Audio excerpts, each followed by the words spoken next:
ಭಾರತ ಪಾಕಿಸ್ತಾನದ ನಡುವೆ ಕದನ ವಿರಾಮ ಇರಲಿ ಬಿಡಿ, ಪಹಲ್ಗಾಮ್ನಲ್ಲಿ ದಾಳಿ ನಡೆಸಿದ ಉಗ್ರರನ್ನ ಹಿಡೀರಿ.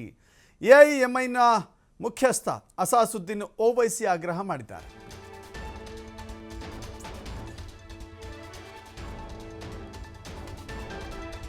ಕದನ ವಿರಾಮವನ್ನು ಅವರು ಬೇಡ ಅಂತ ಹೇಳಿಲ್ಲ, ಕದನ ವಿರಾಮ ಇರಲಿ, ಅದರ ಜೊತೆಗೆ ಬೇಕಾಗಿದ್ದೇನೋ ನಮ್ಮ ಭಾರತದ ಮೇಲೆ ಉಗ್ರರು ದಾಳಿ ಮಾಡಿದ್ರಲ್ಲ ಅವರನ್ನು ಹಿಡೀರಿ ಅಂತ ಹೇಳಿ ಎಐಎಂಐಎಂನ ಮುಖ್ಯಸ್ಥ ಅಸಾಸುದ್ದೀನ್ ಓವೈಸಿ ಆಗ್ರಹ ಮಾಡಿದ್ದಾರೆ. ಪಾಕ್ ಬೆಂಬಲಿತ ಉಗ್ರದ ಸಂಹಾರದವರೆಗೆ ಶಾಂತಿ ನೆಲೆಸೋದಿಲ್ಲ ಅಂತ ಹೇಳಿದ್ದಾರೆ. ನಮ್ಮ ಸೇನೆಗೆ ಧನ್ಯವಾದ ಹೇಳ್ತೀನಿ ಅಂತ ಹೇಳಿ ಟ್ವೀಟ್ ಮಾಡಿದ್ದಾರೆ.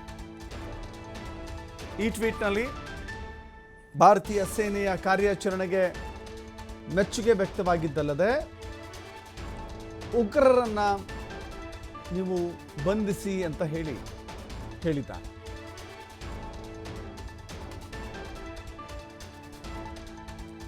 AI